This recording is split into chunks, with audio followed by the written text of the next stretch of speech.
Well, hey everybody, what's going on? Hopefully I was just checking to see if the damn shit was on. What are you doing? All fucked up. Well, that's what happens. Well, no, now you're cutting my head off. Why? Are you well, then here, just don't. When you go, she's going to complain. Well, why are you fucking with it? Because I fixed it before. Because I do what I have to do. I do what I do. I had it. I'm trying to get it so we're in the screen. Okay. See, so we're the same. See. So we're the same. So we're the same. You're trying to make it different. There you go. That's how I had it before. See, that's how I had it before. No, yeah, that's and wrong. You moved it. That's wrong. It's like that. Then now we're in there. Okay. Tom can't ever just leave it alone. He has to like fuck with it. He gotta fuck with it. It's technical difficulties. What? Yeah. What else? It's technical. It's technical. Yeah. Yeah. So it's a pretty good movie. Yeah. Now you had never seen this. I had seen it before, but I was actually surprised that that we hadn't reviewed it at any point because I love anthology movies, and I especially love like Amicus ones. Yeah. And anything that has Peter Cushing in it, Christopher Lee, Ingrid Pitt. Yeah. Hubba hubba. Yeah. So yeah, this is like a really good one. Yeah. So this came out in 1971, and I think this was the third Amicus anthology, right? I think the first one was maybe, or there were two before this one. I think it was Dr. Terror's House of Horrors, and I think one called Torture Garden. But this was the third one, and this might be my favorite of all of them. I don't know. Tales from the Crypt was good too, which I think came out a year after this. But I don't know. There's just something about this one that I always really liked. I remember the poster from this. They were always showing it like in Fangoria magazines when I was a little kid. Yeah. You know the wax figure of the woman with the head on the platter. Yeah. And she's got a skull. Yeah. Her head's like, you can see a skull coming through her face. I remember seeing that as a kid, and I had no idea what it was talking about. I didn't know it was about this movie. I just remember that image. It is a very iconic image. Yeah. It was like, it'd freak you out when you were, like 5 or 6, 7. Yeah, that's right. I was reading that shit. We were getting our hands on it at that young. Just buy it at the damn store. My cousin Wesley used to buy all that. And I will note too that the image on the poster does actually happen in the movie. Although there's no blood in the movie though, which is very funny because the movie is called The House That Dripped Blood. Never seen any blood, yeah, I don't think there's any blood in the movie. For his part, I believe the director, who was Peter Duffel, they actually wanted Freddie Francis, who, did a lot of these, and he did a bunch of Hammer movies too, but I guess he, wasn't available. So Peter Duffel did it. He wanted to call the movie, evidently, Death and the Maiden, because that was the name of the piece of music that he used in it. It's a piece of classical music. I think it's Frédéric Chopin. Mm-hmm. But the producers were like, no, we can't call it that. We have to call it something lurid. So they called it The House That Dripped Blood. And so even though, but like I said, so this is a very non-gory thing. It's not that kind of movie. It's not, not really. It's kind of like, I am going to say like a lot of the Amicus anthologies, they kind of used EC Comics as, as kind of like a framework. Yeah. So a lot of the stories would be like people doing bad shit and like getting their comeuppance. Yeah. Which this one kind of has that, but not to the same degree, I think. Because if you look at something like Tales from the Crypt, which I think I reviewed last Christmas, that one has a lot more of an EC Comics bad people getting their just desserts kind of thing, but most of the time. This one, I kind of feel like some of the characters do bad shit and get punished for it, but not. This one is a little bit more ambiguous in that regard. So all of the stories were based on stories by Robert Bloch, who, obviously wrote Psycho, among many other things. And he adapted all of them for the screen. Now, some of them are better than others. I kind of feel like the last segment, which stars Jon Pertwee, or the third Doctor Who, was like, you could tell that was intended to be like a horror comedy. And I think originally the whole thing was supposed to be more comedic. but the producers didn't really like that either. They wanted to make more of like a straight up horror film. So I think they took some of the comedy out of the fourth segment, but a lot of it is still in there. So I think the fourth one, I do like the fourth one, but it's tonally a little bit different than the other ones, I feel like. You know what I'm saying? Yeah, so it's supposed to be kind of like Tales from the Crypt. Right. Yeah. I mean, Creep that was show, that like was the that. impression that I got anyway, where it's supposed to be like funny. Yeah. But the first three stories are not funny. But the third one is just kind of funny. And the fourth one is kind of funny. But the fourth one also kind of like ties in with the Frame story as well. Yeah, there was a comic book me and Wes used to get all the time when I was a little kid. There were two of them. One of them was called Creepy and the other one was called Eerie. Yeah. And they were just fucking weird. And this does kind of remind me of the stories that were in there. They were more like animated little novels. Yeah. Little series. And this is Heavy Metal was out too. There was another magazine, but we were looking at Creepy and Eerie. What was it? Uncle Eerie and Cousin Creepy? Yeah, I think that's what it was. And wasn't there a Cousin witch Eerie? too? I thought there was no, a that's witch just involved. that was just the name. That was just the name of the magazine. Yeah. Mascots.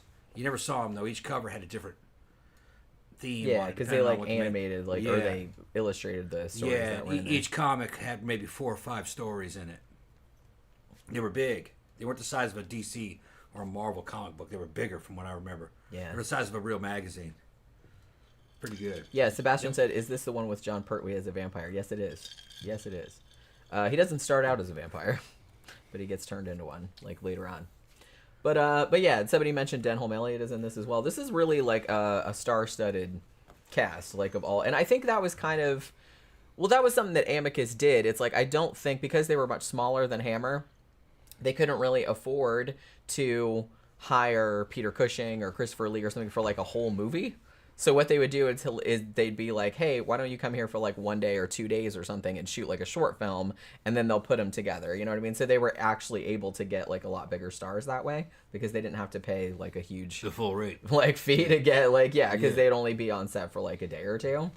I have to say, I think that the segment with Christopher Lee in it, which is the third segment, which is called Sweets to the Sweet, pretty sure that's my favorite one. And I think, just looking at other reviews of this, that seems to be overwhelmingly the favorite. Yeah, the witch one. Yeah. Yeah, Well, I like that one because Christopher Lee is playing a character who, this is, there's going to be spoilers in this, obviously, because this movie's from the older than I am. So, which is pretty old. So, you kind of get a thing where he's set up as like a villain, like he's set up as like an abusive dad. You know what I mean? Like he moves into this house with his little daughter and she's adorable. He's a dick. Yeah, he's a real dick, and he seems like she's not allowed to have any toys and she's not allowed to go to school and like all this other kind of shit. And like he hires this woman to tutor her and like be a nanny type of thing essentially. And so this woman is just like horrified that he won't let her go outside and he won't let her be a normal kid essentially. And but as the story goes on, you learn that Christopher Lee is actually afraid of this child. Yeah, the kid's a witch. And it turns out that he has good reason to be. Yeah. The kid's mom was a witch. Yeah. And it's implied he killed her, didn't he? They just say that she died, but he does say that he's glad that she died. Yeah. At which point, and this is before you know any of this stuff, so it's just like, I was glad that she died because that was when I found out that like what she really was, and like the nanny is just like, what the fuck? Yeah, like, she doesn't believe it. Right. Yeah. She starts seeing what the kid can do. Right. Kid's got witch powers, witch abilities, like a Sith. Pretty much. Yeah. I mean, the kid and that actress that plays Jane, the little girl, she was in a couple of other movies too. Shit, man, she was in one of the other anthologies I remember. But she was in a couple of and she was in Whoever Slew Annie Rue as well, which I reviewed last Christmas.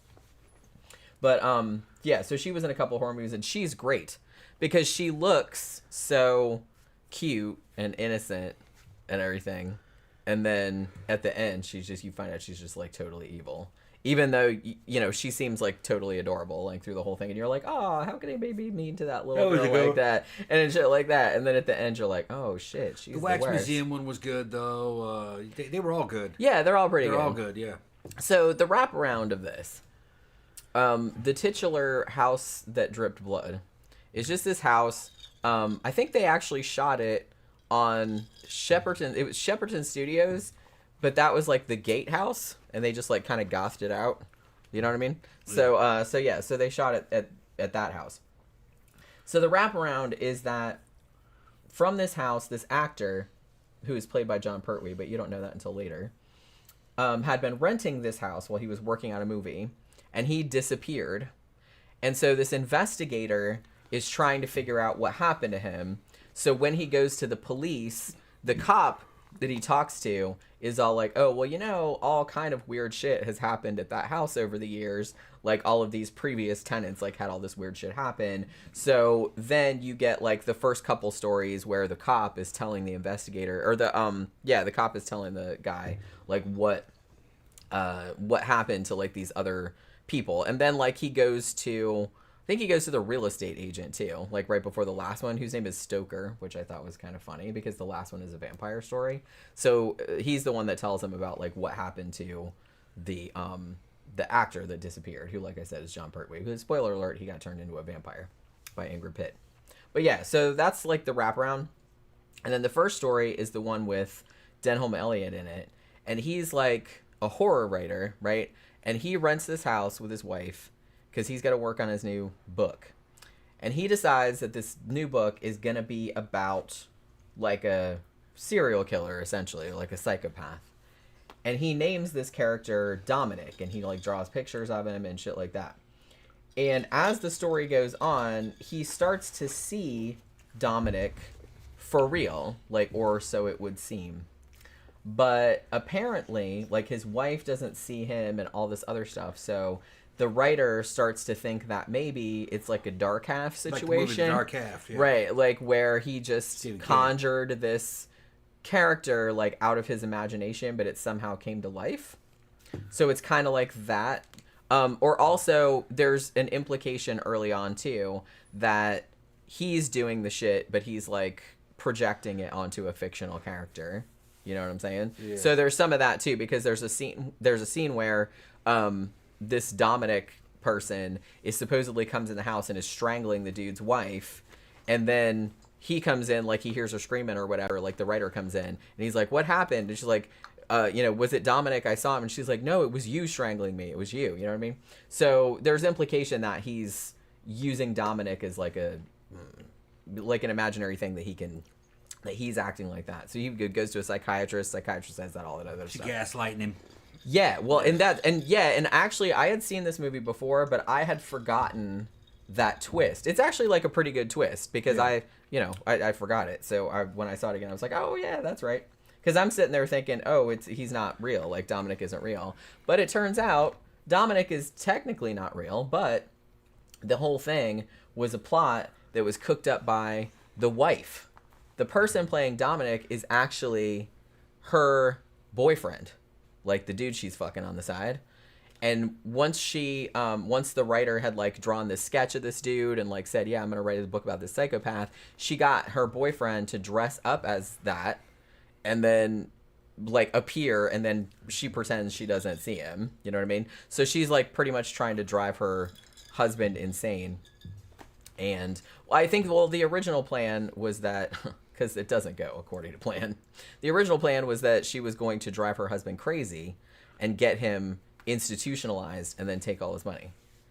But in a twist of a twist, it turns out that the boyfriend actually decides that he's actually Dominic. Like, he kind of loses his mind, and he just starts killing everybody, including her. Yeah. So, because she was like, yeah, dude, that wasn't the plan. And he's like, I don't care, I am Dominic. You know what I mean? So it was that twist kind of shit. Twist. Yeah, so it was like a double twist type of thing, which I had forgotten that as well. But, it was a good one. Yeah, I actually like that story. Like I said, I kind of feel like I read like a sampling of reviews of this, and it does seem, like I said, that the third one with Christopher Lee is like the favorite, pretty much the overwhelming favorite.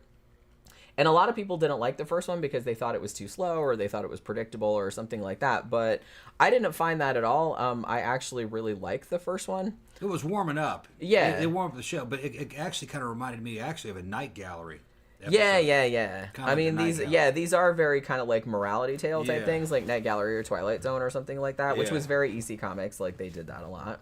If you like Night Gallery and the other, Tales from the Crypt and Creep Show, you'd like this. This is a good anthology. Yeah, It's like British style, old school British. yeah, like I said, Good it's not quality. super lurid. It's not gory or nothing. But if you like that old school kind of shit, but yeah, In the 70s, man, the British were the fucking best at making these movies. They were fucking well crafted. The acting's a fucking superb. They didn't have bad British actors. They were all good. yeah, you really did. Yeah, Like I said, they it were was all just good. everybody was like super classy in this. Yeah, and they good sets and just and they could do it on a very small budget. That's why Star Wars was filmed in England, the first Star Wars, because they could get it done. All the fantasy films that they did, Sinbad and all that shit, fucking yeah. A lot of people don't realize that, but they're basically the original Star Wars trilogy are British movies. Empire Strikes Back, probably one of the best British movies of all times. Well, yeah. Yeah. Yeah, so, the first story is called Method for Murder, by the way. So then the second one was the one with Peter Cushing in it. And this was also a good one. Now, technically, this one didn't take place in the house. Although Peter Cushing's character, he retired and he wanted to go, like, move out of the city or whatever. So he moves into this house. And then he goes into the town, which I think is in Surrey somewhere. And he finds this wax museum, which, wax museums are always good settings for horror movies, I find. And there's a figure in there of Salome. And she's got the head of John the Baptist on the tray, like you do. And this figure, like, fascinates him. You're led to believe because it resembles a woman that he used to be in love with and is now dead. Now, I don't know if they ever specify that this is the exact woman, because that would be hell of a coincidence, wouldn't it? Or if the figure just kind of looks like whoever you need it to look like. You know what I'm saying? Because it's implied that the figure has some kind of, like, hypnotic power over men, Yeah. So it could be that she's, like, projecting somehow, because you find out later that, like, the guy that owns the wax museum, that was his wife, and he killed her, right? Or no, she got executed for killing the boyfriend. Yeah. I can't. She was a murderess. Yeah, she was a murderess. Yeah. But then I think you find out later that he actually killed the boyfriend and, like, let her take the fall Something for like it, that, yeah. and then let her get executed so he could just keep her body That's forever right, because yeah, he's a yeah. fucking freak. Yeah, it like turns that. out, and he's still alive. Right, one and smart he's still enough. alive, and he's like, aha. Yeah. So he made it, and then I guess, I don't know if this was like an unintended side effect, where he made this, because he keeps it behind a curtain and everything.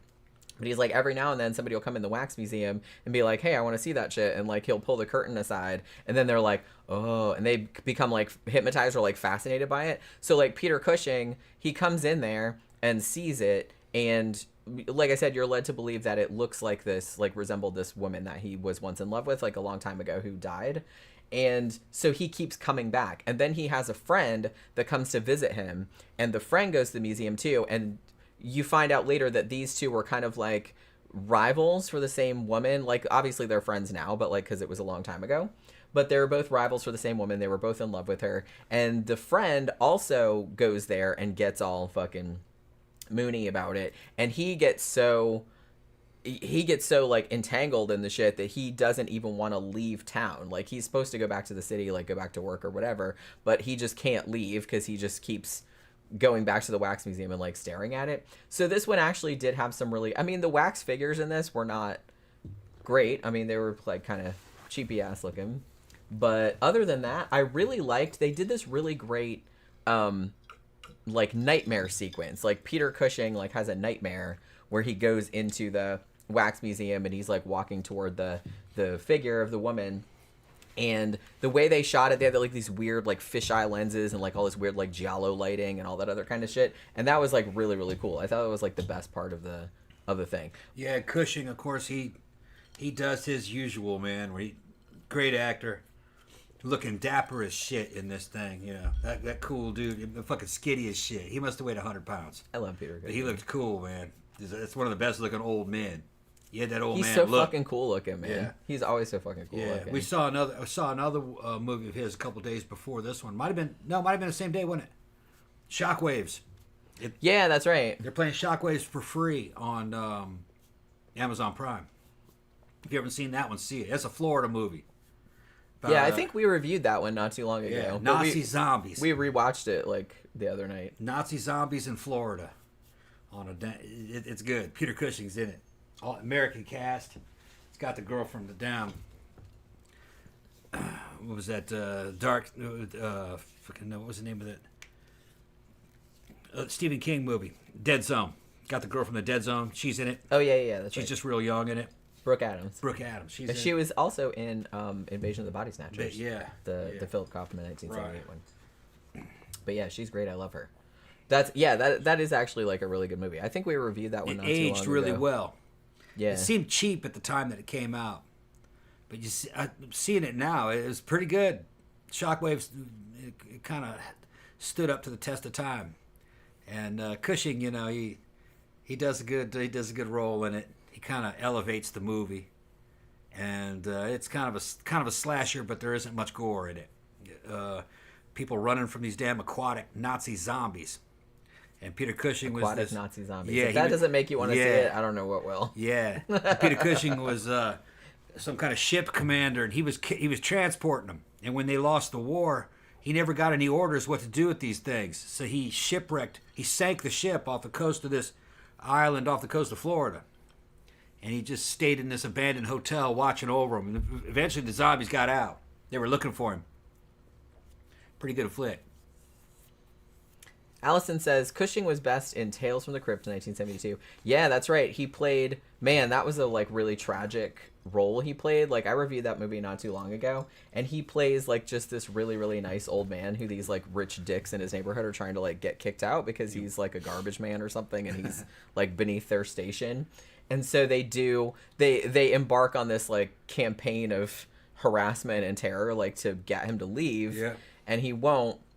And it's pretty sad. Like, the fucking ending is pretty sad. And the thing about it, like, I'm not sure, because I know that Peter Cushing was quite famous for, you know, his wife going through that really horrible terminal illness. And he was, like, trying to work all during this time and, like, trying to take his mind off it.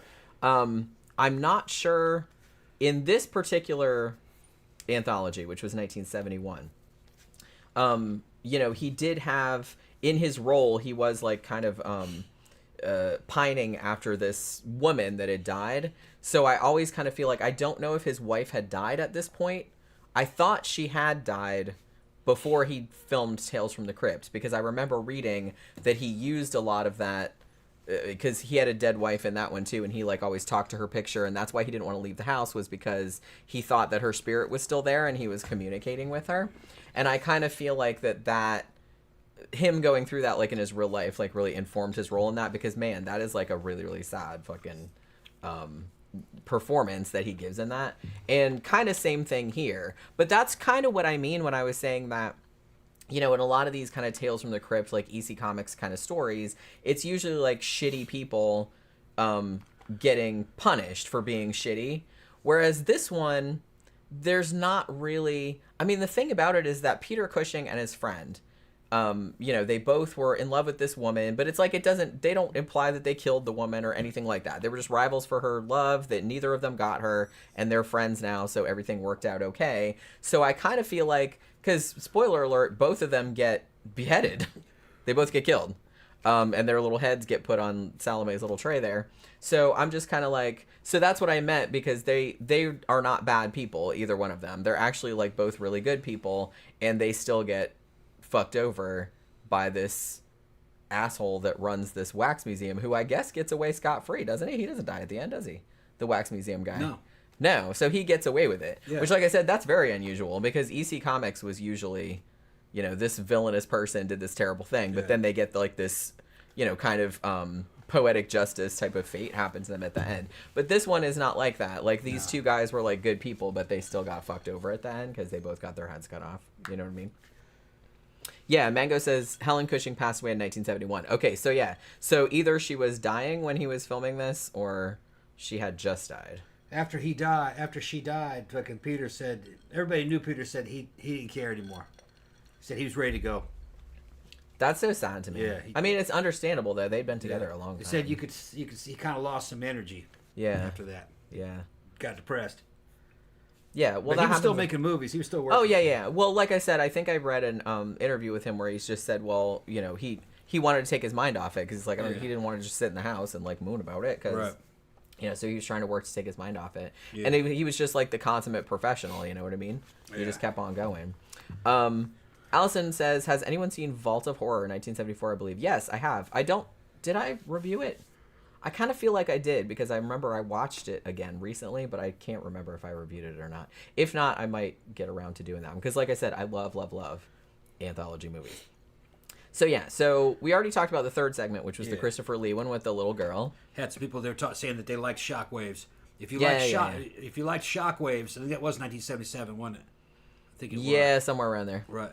If you like that one, there's another one that's kind of like it that I remembered as a kid, and I tracked it down and wasn't sure what the name was. I had the name wrong, and we watched it maybe about a year ago. It was good. It was called Death Ship.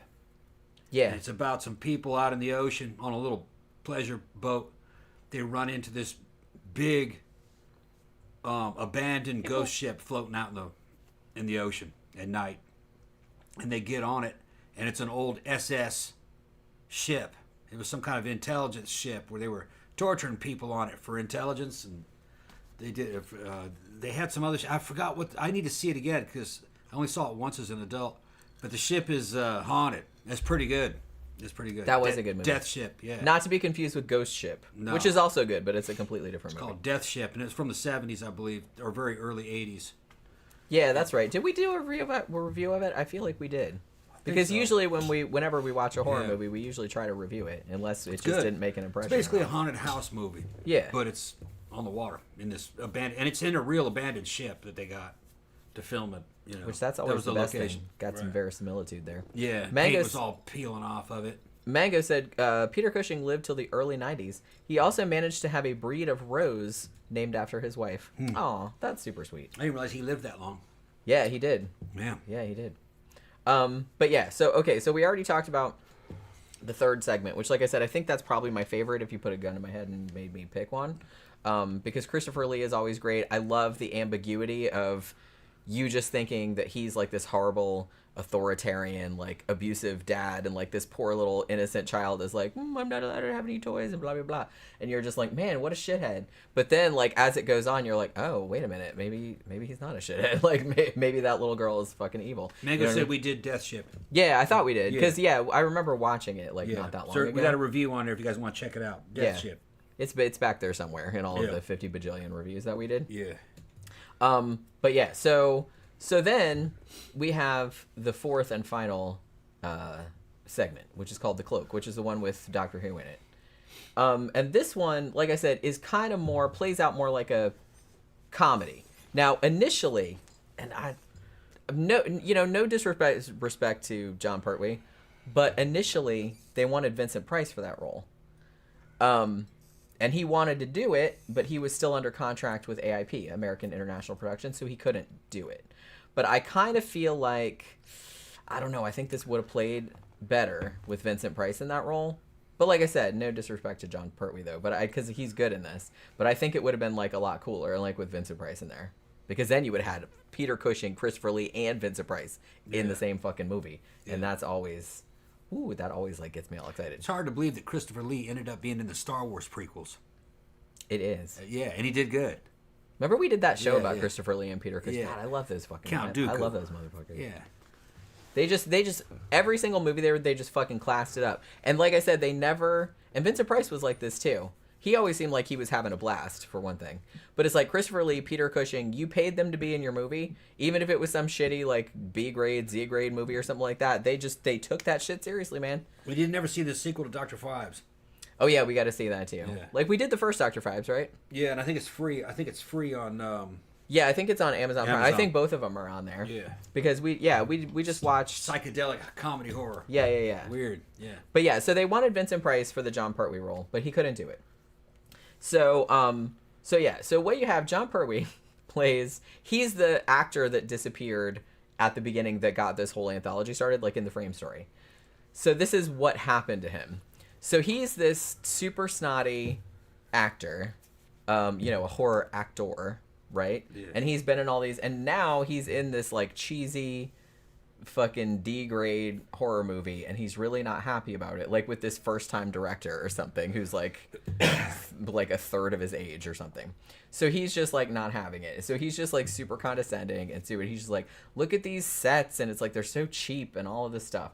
So they give him, he's supposed to be a vampire, and he talks about, there's a great little funny line in here where he says, he's talking about like, what happened to like all the classic horror movies. He's talking about the universal classic horror movies like Dracula. He's like, oh, and I'm talking about the Bela Lugosi one, not this new fella, referring to Christopher Lee, who was in the segment just prior, which I thought was very funny. So it's like a little in-joke that, and apparently Jon Pertwee based his performance on Christopher Lee as well. Although I don't know. I can't really see that. Christopher Lee always came across as a lot more dignified. Jon Pertwee comes across as like a funny. It's like over the top. You know what I mean? Like over the top. Watching Christopher Lee makes me want to maybe get off into the Christopher Lee Dracula movies. I've only seen one of them. And really? He was pretty good. Yeah, you showed it to me.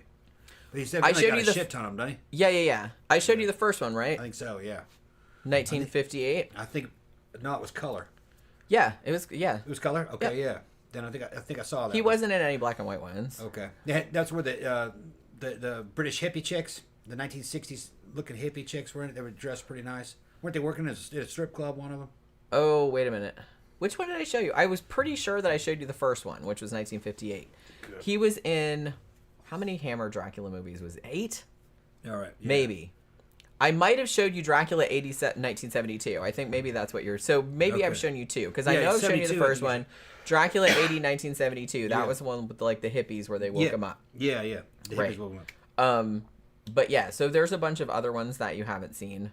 Yeah. That he's now. Does he have lines? Does he actually play a character, or does he just appear and kill people? In some of them. Yeah. Yeah. All right. In some of them, yeah. I always thought he made like such a great, but yeah, and we've talked about this before. Like I've liked a lot of actors that play Dracula because everybody kind of has their own spin on it because it's it's a wide open character. You can kind of do whatever you want.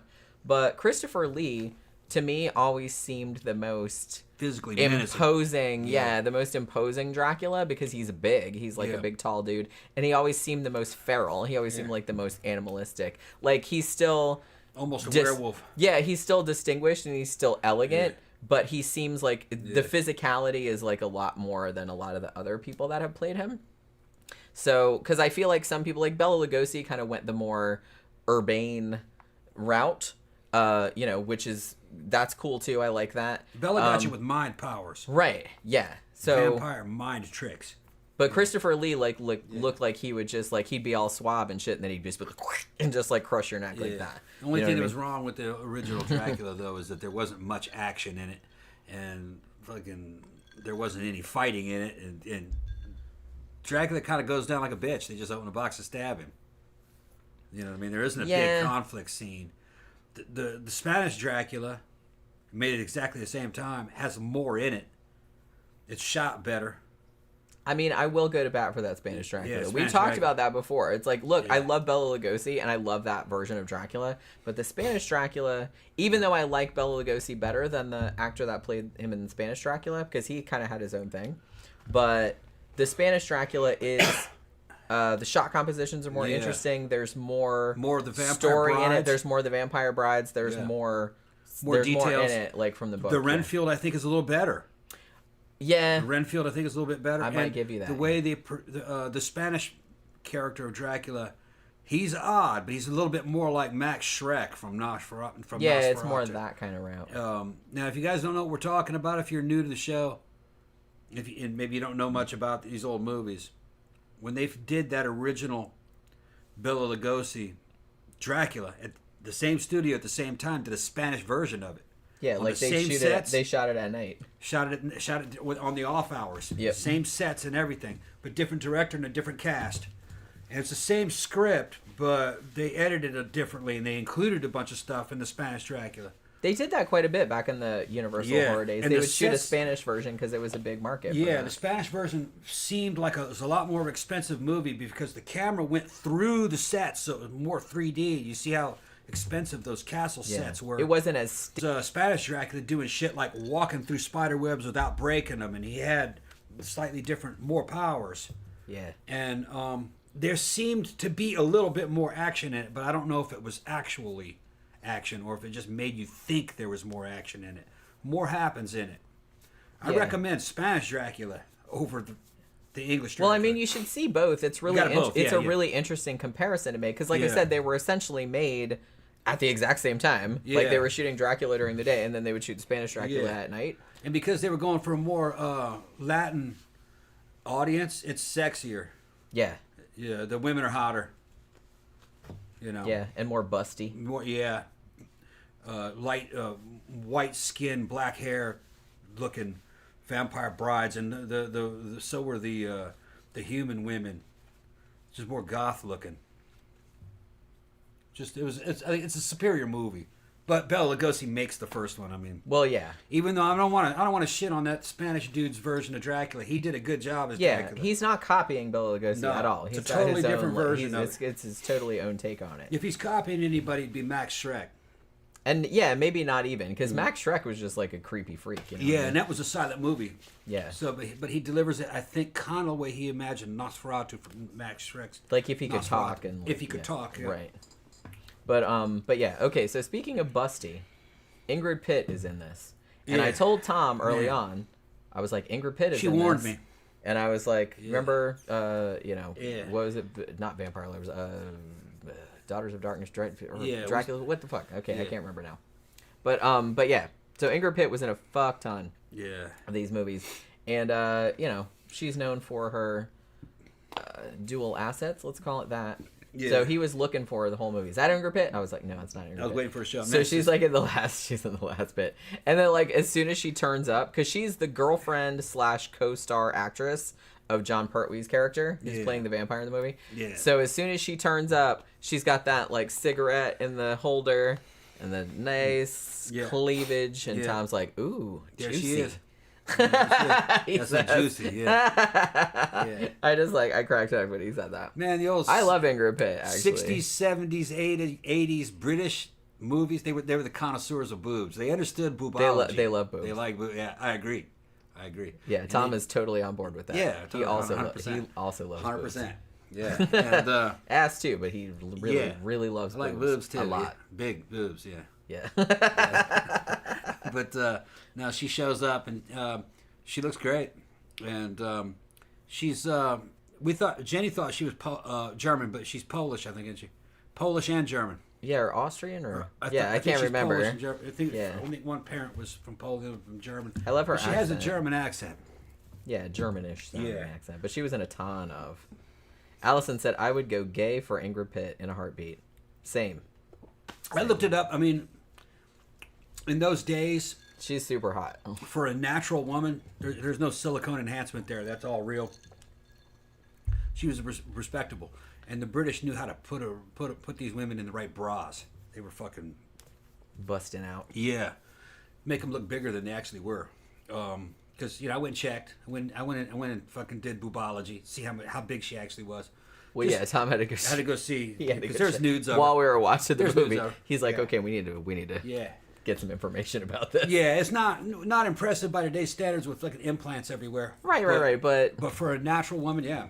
I kind of feel like implants are nice and stuff like that, but if somebody's just got like a nice natural rack, You don't have to do much to it. then Yeah. right, it's just like, Yeah. you can appreciate that for what it is. It doesn't have Yeah. to be like super silicone or nothing like that. We can Yeah. enjoy all kinds of boobs. Then there's those like 1 in 10,000 chicks that are just like Hitomi Tanaka. Yeah, she's probably like a 1 in 4 million in Japan. Oh yeah, he showed me her porn. Fuck, God. Yeah, a Japanese girl. Yeah. With gigantic, Yeah. And she's- natural. Yeah, natural. And boobs. she's skinny.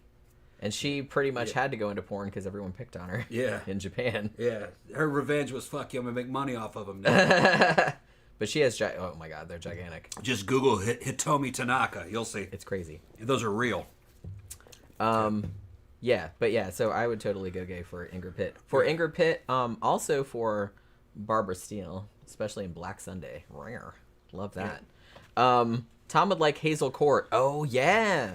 Have I ever showed you anything with Hazel Court in it? Okay, maybe I should. Good. Maybe I should. But yeah, so what happens with this? Okay, so he's mad because this movie is just beneath his dignity, right? And it's like they give him this cloak, and he's like, "Where'd you get this fucking Spirit Halloween?" He doesn't say that, but obviously it's like he's like, "It's really, really cheap. I'm gonna go get my own cloak because this one doesn't even look realistic. It doesn't look like I've been laying around in a coffin for thousands of years or whatever the fuck."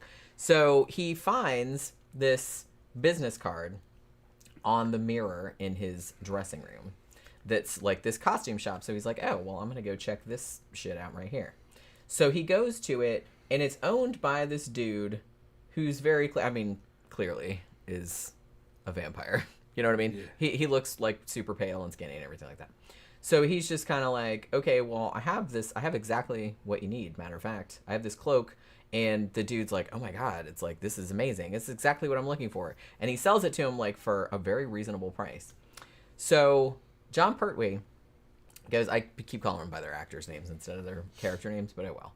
So he goes back to the set, and when he tries the cloak on, he notices to his alarm that whenever he puts the cloak on, his reflection in the mirror disappears. That's a little mysterious, isn't it? So it turns out that when he puts his cloak on and he's doing the scene with Ingrid Pitt, who is also, like I said, she's his co-star, but she's also his girlfriend, I guess. So he's biting her neck, and then he like actually starts biting her neck and like draws blood and stuff, and she's like, "What the fuck, bro?" You know what I mean? And she like flips out about it. So then he starts to, oh my God, every time I put this cloak on, it turns me into an actual vampire. And then a couple times, because there's still funny shit in this, because he puts the cloak on and then like he starts flying, you know, or floating, and he's just like, what? Like, what's going on? That kind of shit. So yeah, so it's kind of silly in that regard. So he tries to tell Ingrid Pitt that is like, look, every time I put this fucking cloak on, I turn into a vampire. And she's like, what the fuck? You're crazy. Like, that's insane.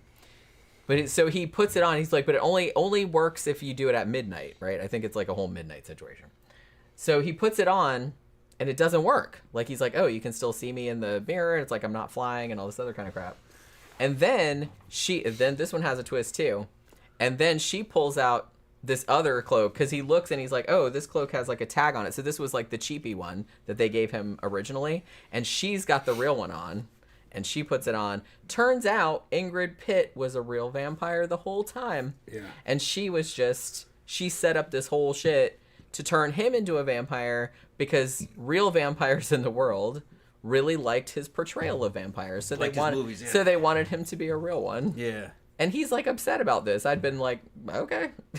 It was cool. It was good. It was another cool, story. I would say it was along the lines of something out of the Night Gallery. Yeah, like it's well done, little vampire story. Yeah, it's funny and it's kind of cheesy. Yeah, but it was tongue in cheek. You know. Right. Because like I said, you could tell that they were originally maybe going for like more of a horror comedy tone, but I guess they decided, because the other three are like not funny at all. Like there's not really any humor in the other ones. They're like very serious. So this one does seem a little bit, I'm going to say it seems a little bit out of place just because it's funny and the other ones aren't. But I don't know. That doesn't diminish my enjoyment of it though. Although now I'm kind of curious to go to the alternate universe where Vincent Price was actually able to be in this movie.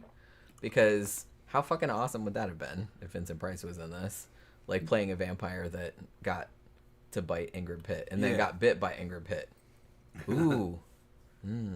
Now I'm just kind of like going off on like a whole alternate universe fantasy about it. There we go.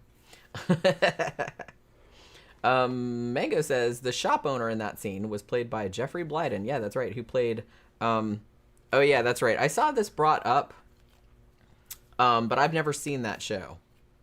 What is it? Cat was all, something like that, in a very popular UK show. Yeah, I had heard of that, but I've never seen that show, because every single British review that I saw that brought that up, that he's like super famous over there. But I didn't recognize him. I've seen a lot of British TV shows, but I hadn't seen that one, and I can't even remember what it's called right now. Mango said Ingrid had amazing boobs. I have pics. Yeah. Tom also looked up pics while we were, because like I said, anytime we see an 60s or 70s British movie, that's gonna have a horror movie that has ladies with big tits in it, which pretty much all of them do. Yeah, I get ready. Then he's got his tablet there, and he's like, we need to Google this shit, do my research, and see if we can find some because pretty much 95% of them have nudes. Yeah, you know, it wasn't a big deal in Britain. You know what I mean? They would, you know, did topless posters and shit like that, just the way it was. Actresses did that. In the United States, not so much. It was like a big deal. That's like so weird to me. Weird, I just kind of feel like, well, because it's not weird for dudes to be topless. Like nobody cares about that. But like the second women are topless, everybody's like, oh, like it's some big. But I don't know. I don't get it. Yeah, like it was a big deal to see Farrah Fawcett topless. Yeah, everybody like fucking wigged out. Yeah, and she's not really that gifted. Sorry. Boobily gifted. Yeah, I don't even think she had a really nice body, really. I don't know why. I don't remember if I ever saw her topless. I probably did at some point. But... I don't know why she was a thing. It was just, I don't know why. Yeah, Farrah Fawcett it's was a interesting thing. because I'm always I look at her now and I'm like, what did they see in there? I'm always kind of curious about what, like, whoever, you know, the it girl is at whatever moment. It just always kind of seems like, why that person? I don't know. I mean, it's not you said usually. It girl, I thought of Edie Sedgwick. She was an it girl. Yeah, fat, though, but she was cute. But for the time like that was good. And I don't know if she was like a mainstream it girl. She was more kind of like countercultural. Yeah, she was like a drug. Right. Because I mean, she had a beautiful face. Yeah, she had a beautiful face. We should do a show about Edie Sedgwick. Actually, we should do a show about that whole Andy Warhol factory. Yeah, kind of, because that is fascinating. Although that show would probably be fucking 7 hours long because there's so many little tendrils like to go off on. Edie was famous for being famous. Yeah, most of the time being pretty and being high.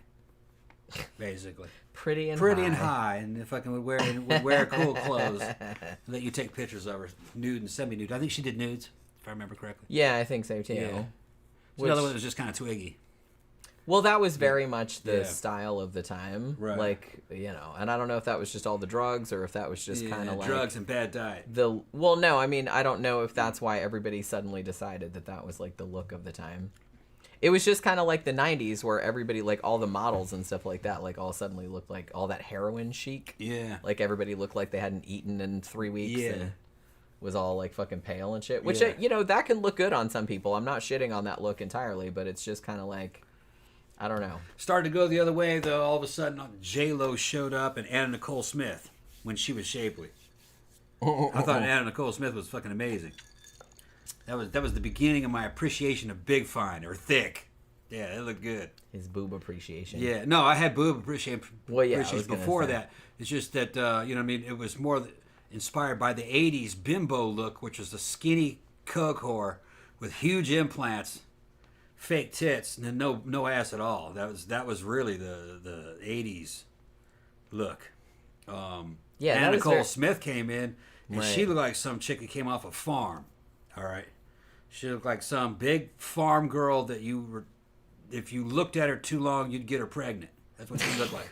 That's how fertile she was. That's how fertile she was. She just looked. If you looked too long, she'd get pregnant, and you'd fail the DNA test. It'd be yours. That's what would happen. Shit, I was like 50 yards away. I don't know how it happened. How did that happen? You're the father, they would say on Maury Povich. Yeah, that's how fertile that she looked. See, Tom's into that. He likes big boobs, but it has to be like, he likes a big ass and also big thighs. Yeah, and a waist. Yeah, like a small waist. Like he likes papa. He likes like Russ Meyer. Yeah, kind of shit. He likes that kind of stuff. Yeah, I do. Jenny knows I have variants. Variations. I like the human physique. And I just got different standards for the way I think women should look and the way guys should look. You know what I mean? But for women, it's more of a sexual attraction, of course, I mean, you do have, like, kind of a wide band, I've noticed. Because some of the stuff, like, he'll show me stuff, like, on Instagram or something like that. Yeah, go look at that. Yeah. Yeah, and it's like, so he does find, like, different stuff interesting. But generally, his type is big-ass boobs, big ass, big thighs. Yeah. You know what I mean? Or muscular. Like small waist or muscular. Yeah. Yeah. But you have to have big tits though. Yeah. The only body type he said the only type I'm not really into is like just like skinny and flat. Yeah, if you're skinny and flat, you're twiggy, no. Yeah, he doesn't like that. But other than that, he's pretty open. Yeah. If you're skinny and you have big stupid implants, you're probably back in the running. then like just like are way too big for you and like making you top heavy. Big, Tom's like, all right. Yeah, I'm into there's like it. an element of novelty in what I'm Right. attracted to. It's like fetish. Yeah, he does have like a thing where it's just kind of like where some shit, like he'll show me some shit. It's like, look at this woman's boobs, and they're just like, and I'm just like, how the fuck does that woman even walk or sleep or anything? Yeah. And he's just like, yeah, but that's cool though. Like Yeah. he just likes anything that's just Out of outrageous or like over the top kind Yeah. of. Yeah. Thank you very much, Mango. Gave us a super chat. Thanks, Mango. Ingrid was great in Where Eagles Dare. Also very amazing in Countess Dracula. Oh, that's right. We might have reviewed that one. Maybe right, that was the one I was thinking of. A Forgotten Hammer classic. Yeah. I don't remember it. We might have reviewed that one. I gotta go back and see look. all the old British Dracula ones. Yeah, I'm sure they're all around there somewhere. But do yeah, some we kind of should do marathon them or like in order. Yeah. That would be awesome, actually. Do some kind of marathon. Now, I heard they're not all good. They're all worth watching. Oh, though. okay. I will say that because I've seen them all like over the years, but you know some of them are better than others. Honestly, I like the first one the best, the 1958 one, but they're all worth watching. That Hammer, I think it was Hammer that did Carmilla. I liked that one with the lesbian vampires. Yeah. That was a good one. That's been adapted lots of times. Yeah. Because holy shit, lesbian vampires and that Yeah, shit yeah. and that Sheridan Le Fanu that came out before Bram Stoker's Dracula. Yeah. Many years before, actually. Yeah, the book, yeah. Yeah, the book did. It's a novella, technically. Yeah, well, you didn't see the British version of Carmilla, man. See it, it's good. Yeah. I mean, like I said, there's a lot of different versions of it, but yeah, that version of it is really good. I really like it. Well, what is that version called? Well, okay, hold on. There's been a lot of versions of it. It was that a heavy R-rated that aren't movie. called Carmilla. Okay, no, that one was the one I remember was called Carmilla, I believe. Yeah, there is. Yeah, there are some that are called that, but there's a Right. lot of ones that are just loosely based on it. Right. They're like lesbian vampires. Shit, yeah. Yeah. We're gonna make that into a And they're movie. hot too. Because how could you lose? Yeah, and I then mean, they got the lesbian old young vampires. action going on. Who Fucking doesn't- yeah. older hot lesbian vampires. That's Daughters chasing- of Darkness. and Chasing after Daughters of younger Darkness. hot fucking mortal women and trying to flip them into vampires. See, See, dudes love that shit. fucking right. I think girls liked it though. I man. love Girls- that shit. I girls love are that into shit too. Such a dude. I also love that shit. Well, Interview with the Vampire was just another adaptation of that. It was a woman fantasizing about male vampires doing that to each other. Same thing. Yeah, which is also hot. Yeah. I also like that. You know what I mean? I'm again very open. Leslie says Captain Kronos is a forgotten one too. I've been wanting to do the Captain Kronos movies for That a sounds long familiar. time. I think I've seen yeah, some. I think there were 2 of them. But It's yeah. a Dracula movie, isn't it? Well, yeah, it's a vampire. They it's just a didn't vampire have. movie. They just didn't have the vampire license, movie. so they had to make another one. I think. Yeah. So so I eventually do want to get around to doing. Then there was Yorga. Yeah, I want to Yorga. do those as well. Yeah. I want to do those as well. Like, yeah. What was that called? Yorga? Count Yorga. Yeah. I want to do those Was that too. Peter Cushing? No, that was Christopher Lee. Wasn't it? Count Yorga. Oh, shit. I can't remember. No, I don't think so. Was it? I don't know. Shit, now I'm getting confused. I I gotta go to the dollar store. You got to go to the dollar store? Yeah, get some antacids, man. Drinking Oh, all you're this- out? Yeah, I ran out and drinking Oh, that no. damn orange juice right there. I'm gonna start belching up fire.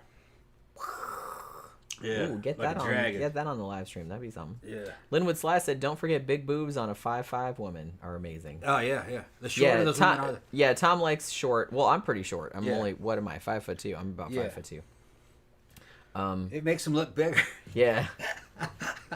Well, yeah, it's just he more likely. likes short girls with big tits Yeah, and a big ass. Yeah, it's going to be more likely. He likes That's- tall ones too, but it's like Yeah. because I've seen him like tall ones too. But If you're going to be tall, you're going to have to be. If it's a tall girl, like I saw a girl she came in and she was in her whole English equestrian riding outfit and everything. I asked her if she was riding hunter, and she goes, "No, I'm doing dressage." We talked a little bit. She's probably about 25. She was 6 feet tall. yeah, And she was sick, but she was like an Amazon. yeah, You know what I mean? Big old blonde. And I was saying, if you're gonna be tall, you better be an Amazon. yeah, You know what I mean? I don't like that tall and skinny. You know? yeah. I get it. Yeah. Like that supermodel look. There's just nothing to it. Yeah, Tom doesn't like that. I don't like it. I don't like There's none. There's no shape. Yeah. He wants a big old ass. He wants a big old ass. He can or stick his face muscular, into. or a muscular kind of body, Yeah. Shape. Linwood knows what I'm talking about. Brother understands the shit. Fucking, you know what I'm talking about? Yeah. Women got sold. A lot of women, not all women. Jenny didn't fall victim to it. I don't think too bad. A lot of women got sold a bill of goods, sold a false image of what guys want through like Cosmo magazine. That guys wanted these fucking skinny models that they're looking. No, those were not the fucking chicks that guys were looking at. They were looking at the girls in fucking Penthouse. They were looking at the girls in fucking, Club International magazine, and they were voluptuous fucking, like I said, sex bombs. I kind of did feel bad about it until I started, and this might sound strange and like counterintuitive, but I kind of thought that too until I started looking at a lot of more porn, because I'm like, if you look at porn, you'll see like what dudes are actually looking at, and a lot of those women are big, thick, are bigger, They're not like there's some scrawny ones too, because they got like all kinds. They got all kinds, but in a way that's kind of what's cool about it, because it's like pretty much any body type you can think of is represented, and I'm like, that's pretty cool. I like that. The big names in the industry, the ones that have stood the test of time and have been around for 20, 30 years, that have kept followings over years, are voluptuous, in good shape. They're working out, they're lifting, they're taking stuff, they got implants, they're very hourglass, big on the top, big on the bottom, they're in good shape. Now, of course, some of these young girls will come in, they're like a flash in the pan, and the young guys will be into them for a few years, but then they just kind of fade away. Most girls aren't in it for longer than about a year. But, if you want to see the actual numbers of what guys are looking at, you got to look at like legendary porn stars, ones that have been around for a long, long time. Yeah, that are still making content. That are still making content. There's a reason that are why, older than I am. Yeah, some of them are in their 60s, and there's a reason why they stood that test of time.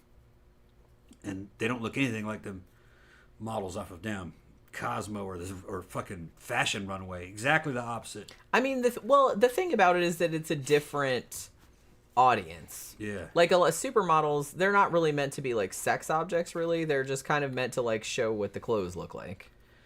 Yeah. And in a way. Another thing is that gay men are picking those guys, those women. Whereas porn, that's kind of more geared towards straight guys, so that's going to be like what their tastes are. Yeah. You know what I mean? Fashion is like, that's not really so much a straight man thing. Yeah. So those women are not going to look like what a straight man would necessarily like jerk my off favorite to. my favorite performer overall, and she's changed a lot over the years. Recently, she's getting kind of bizarre looking, but she is getting a little bit better. But she's old now. She's my age. With Ryan Connor. I liked her throughout. He used to show me her butt like all the time. Yeah, Ryan Connor. I like her. And she's an Amazon. I think she's pushing 6 feet. She's or maybe 5'9". She's pretty big, if I remember correctly. Let me see. Hold on. Linwood Sly said, Count Yorga Vampire, also known as The Loves of Count Yorga Vampire, is a 1970 American vampire horror. Yeah. Oh, it's American. Like I said, yeah. Like I said, I'm pretty sure there were 2 of them, and I've been wanting to do those. Danny Rowling said, voluptuous is a better word than thick. Thing is, those voluptuous can mean that there's a lot of fat. Thick can mean that there's a lot of muscle underneath the fat, too. I don't know. I think both of those words are kind of... They might be the same. Interchangeable. Just depends on, it's in the eye of the beholder. Yeah. Danny Rowling said, double muffin tops is what I'm into. It's like, not really. Now, every now and then you'll see a fat girl. I showed her a fat girl. They look real good. Yeah, but they he's have to be able to hold it the right way. Right. Like, he's not averse to, what you would maybe call a fat girl. Yeah. But it depends where the fat is. Because he's shown me, like, some Instagram models, and he's like, and the girl is, like, pretty hefty, but it's just kind of like, she looks good, though. Yeah. Because of where the weight is distributed. You're right, yeah. Right. And he's just like, yeah, I'm kind of into that. It's outside the norms. Your average fat girl is not built like that. Right. That's what I mean. It's just good genetics. Yeah. Let's see. So somebody asked, now that we're done with a haunting, I mean, we're not, but we just stopped it for a while because we still have some episodes left. We just got sick of doing them because they're all kind of the same, yeah. But somebody said, should we do another TV series now that we're not doing a haunting anymore. Like maybe The Strain, or that's Guillermo del Toro, right? Yeah. Yeah, I haven't seen it. It's on my watch list, and I haven't. He mentioned Dark Angel. And you were just talking about that the other day. Yeah, I saw. Like maybe we should rewatch that because that's one that's kind of forgotten about a little bit. It's expensive to buy though. Is it? Yeah, it's Jessica Alba stars in it, and it's. Isn't it James Cameron? James Cameron did the series. Yeah, I thought it was James Cameron. And it's supposed to be real good, but I've only seen like the first 4 or 5 episodes. I kind of feel like it's a little bit forgotten about. The thing is, though, is you have to get it on. It's rare. Yeah, that's what I'm saying. It's like $100 to get that series. Oh fuck! Yeah. You can't stream it anymore. I don't know. Has somebody put it on YouTube? They didn't make very many. Maybe I'll look and see. They didn't make very many DVD sets. Okay. Because I'm kind of curious like to see it because I remember you talking about it that you really liked it. Yeah. And now it's like really hard to get hold of. Maybe somebody put it up on YouTube or. Yeah, or somebody sent it to us as a gift. We'll do it. But I would not expect anybody to pay as much money as they're asking. Yeah, you might be able to find the used copy. But that's what I'm saying. It's like if somebody had it, yeah, and wanted to like just rip us a copy, that would be nice. Yeah. But it was just a young Jessica Alba played a genetically engineered chick that was like a superhero, and she was a military super weapon. It was kind of like a superhero series. She rode around on a black Ninja ZX6. I think it was a ZX6 motorcycle. And she could do stuff, real acrobatic. Danny Rowling said there's a used one on eBay for $40. It's all the seasons? The whole series. The whole series? Apparently. Okay. I mean, that might be worth looking into. Because, I just remember you bringing that up before. Yeah. I still have to finish Bates Motel. Because, Celtic Angel sent us Bates Motel. Yeah, we still got to finish that one. And I still got to finish it. It's just like, I just finished watching the 3 episodes of Rose Red, and I was going to do a Scare Salon video on that. I just have to, like, write it all out and all that kind of stuff, like what I want to say about it. But I just finished watching that. But yeah. Yeah, complete set. I've never seen it. It's pretty good from the episodes I saw. So, that might be worth it. Can't do it right now, though. Well, no. Somebody sends it to us as a gift, we'll do it. It would be a while, until we could get to it. Because we'd have to watch the whole thing, and then we'd have to, It'd be weeks before we could get to it. And the thing about it is that with a series, you might want to talk about each episode individually. Yeah. Because... when you be doing a lot of episodes. That's what I'm saying. But like I said, some people are talking about, like, maybe you could do, like, a haunted. Maybe we could do it, like, every now and then. Yeah. Because you know what I mean? Because, like, over on my Scare Salon thing, like, I'll do... Like, I have... Thriller, the Boris Karloff show from 1960s, and Night Gallery, and like every now and then, like I'll watch a handful of episodes and just like put up a review of like 6 episodes or something like that. So I do that like every now, like whenever I have time to watch them. You know what I mean? So we might end up doing something like that. But I have been curious to see that because that was one that I completely missed. Yeah. In the old days. And Dark Angel, I think, is a forgotten one.